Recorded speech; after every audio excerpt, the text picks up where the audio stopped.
When one thinks about America, one usually thinks about freedom, opportunity, access, openness.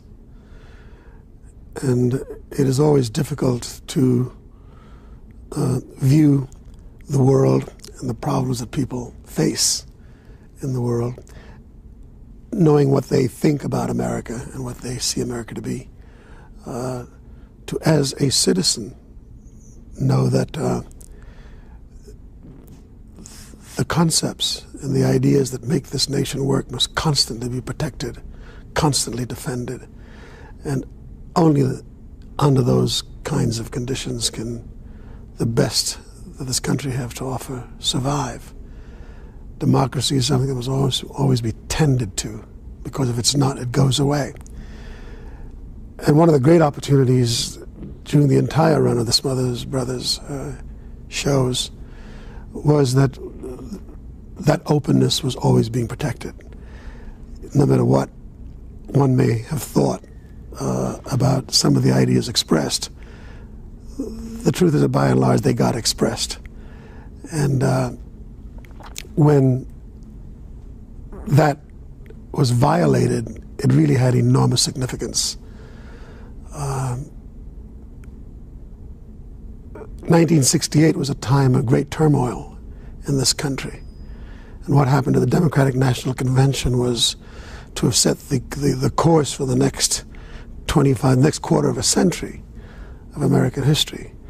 It rang the death notice, death knell for a society that had for a long time fought to be open, to be expressive.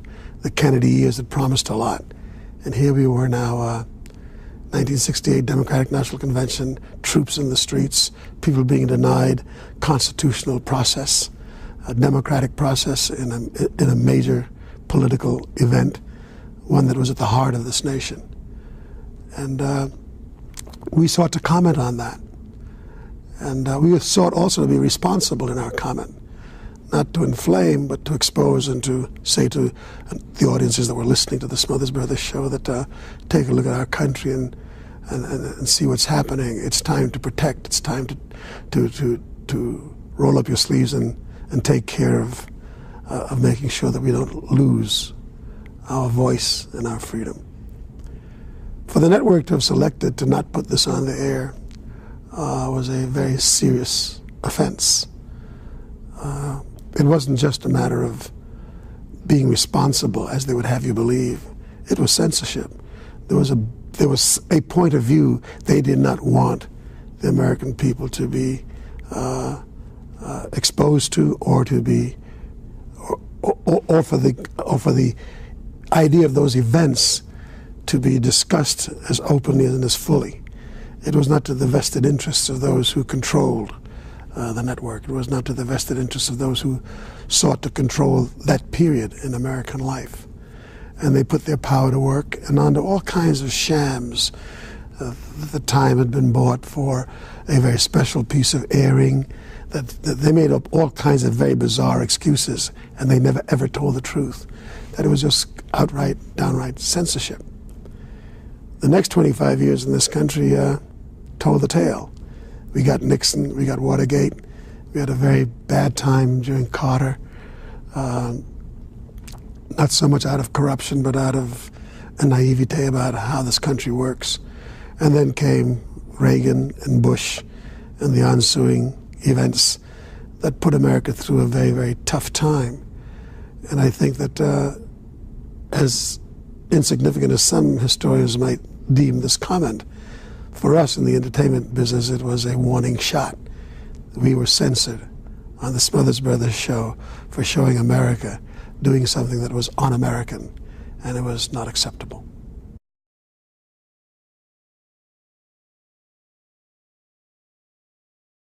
I think it's extremely dangerous for us to make the assumption that we're ever beyond the point of something like that happening. I think we've got to grow up, and we've got to understand that democracy is, with all of its beauty and all of its strength and all of its power, is still very, very delicate and exists on a very thin thread. So that although at one moment something seems almost impossible, it is perhaps the very moment when something like that can happen. No, I think it can always happen, and I think we have to constantly be vigilant and on guard. You know, my mother used to say when she was telling us about her hopes for her children in this difficult America, for her black children, that America is a garden, and it has a lot of good things in it. But like a garden, it must be tended. If you don't tend it, the weeds will grow and it'll choke off beauty, it'll choke off the good things. And that's what America's about. It's got to be tended all the time. There's going to be somebody somewhere trying to change all that, trying to, out of greed and avarice and selfishness and a hunger for power, are always going to try to change the rules, and we've just got to make sure those rules don't change. But the answer to the question is yes, that could happen again, and does happen. I think that for a long time, secrecy in this country has been a mandate and has been accepted. We said secrecy was important to the national security of this country. Our CIA has to do everything in secrecy. If certain information is made public, it will endanger people who work at trying to safeguard the freedoms of this country. And many of us find that to be far from acceptable. I think the idea of secrecy is more a tool in the hands of mischief makers, people who want to do evil, than it is in the hands of those who seek to do good. You can go through the days of McCarthyism, which was long before the time when the Smothers brothers were on the air, but it existed. You can go through what happened in Watergate and what happened with trying to keep that secret. Today there are a number of things, what happened at Iran-Contra, what happened here, what happened there. Even now, networks, I sat down recently trying to get an idea aired on the network, and what broadcast standards and practices in the legal department put me through was as bad as anything that could have happened in a secret society like Germany or a secret society like the Soviet Union, in containing information and making sure that people do not have access. Yes, it can happen, and it can always happen, and it's up to us to see to it that it doesn't.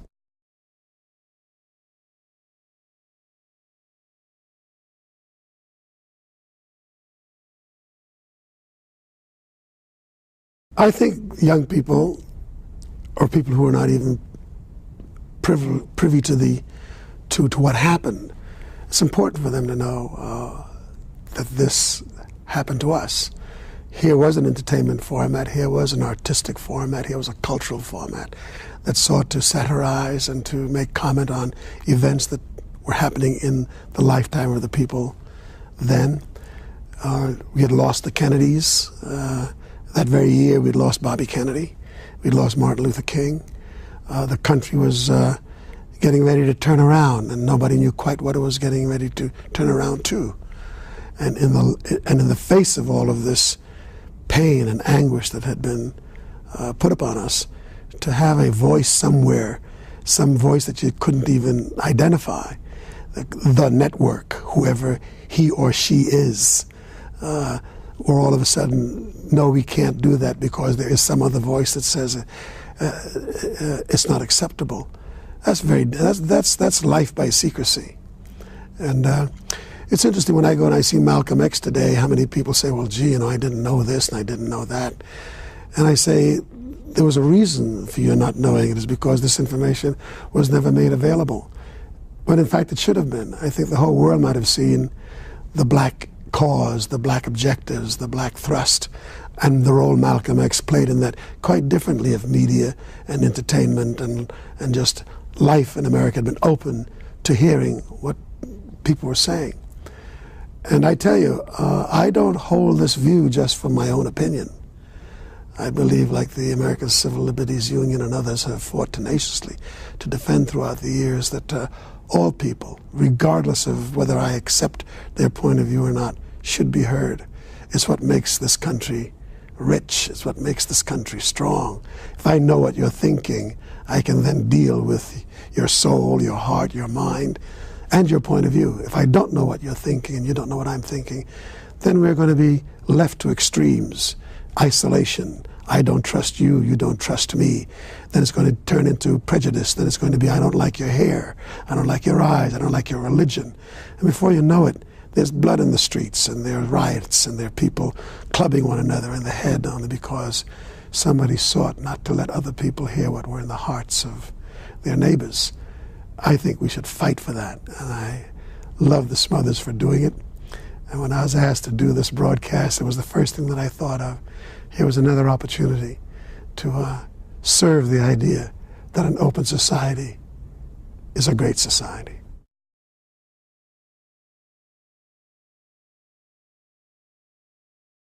I knew about it, but we had plagued over how to use the footage, how to shape the songs. I certainly had the right to approve of the words that I was going to sing, and we had to frame it carefully so that we weren't fanning the flames of anger.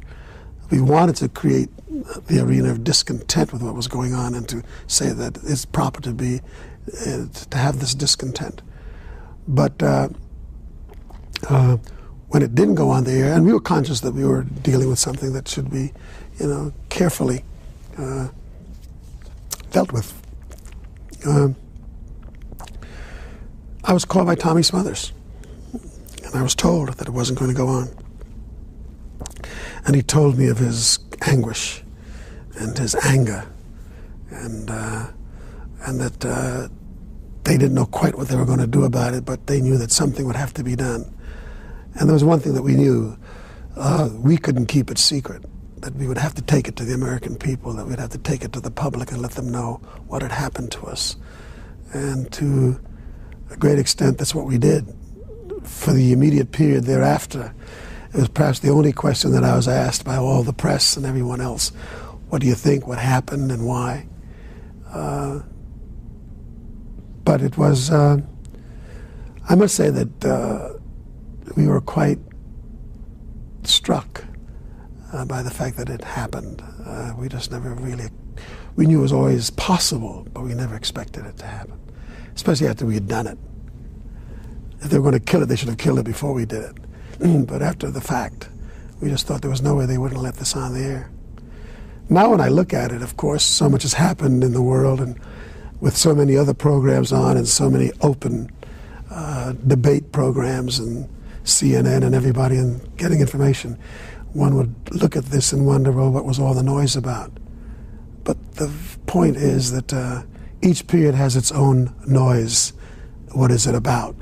And each period has its own kind of censorship.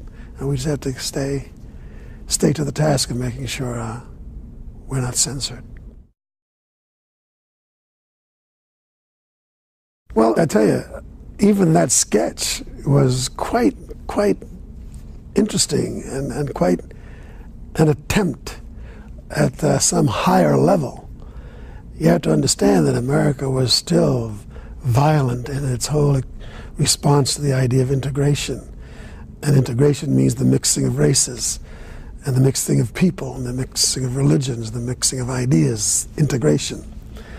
And here was this famous show, Bonanza, which couldn't have been more white and more all-American. And here we were, a black, a Jew, a woman, a football player, the Smothers brothers and all, saying, hey, hey, hey, look at us. Here's what Bonanza should be. And we opened up the process. And a lot of people were angry, and a lot of people got off on it. More people got off on it than people were angered by it. But that was the style of the show. It dared to be satirical, it dared to comment, it dared to poke fun at our mores, at our morality, at our absence of ethics, or our ethics, as the case may be. And it was a great time.